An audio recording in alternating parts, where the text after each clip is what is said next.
আসসালামু আলাইকুম ভাই বোনেরা।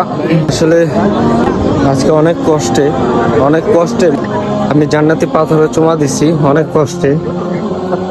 অনেক কষ্টে যেটা বইলা বুঝাইতে পারব না, এত কষ্টে আমি ওই জান্নাতি পাথরে যেয়ে গেছি। মনে হলো যে যুদ্ধ করতে গেলাম। যাই হোক, আল্লাহ আমার ইচ্ছা পূরণ করছে। তৃতীয়বারের মতো আসছি উমরা হজে। জান্নাতি পাথরে আমি চুমু খাইতে পারছি।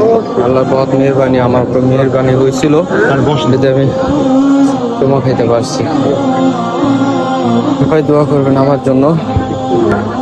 যাক, পাথর চুমা দেওয়া শেষ, এখন যাচ্ছে চাপা মারায়। পানি দিয়ে মাথা মোটা ধুয়ে নিলাম। মানে অনেক কষ্ট হয়েছে ভাই।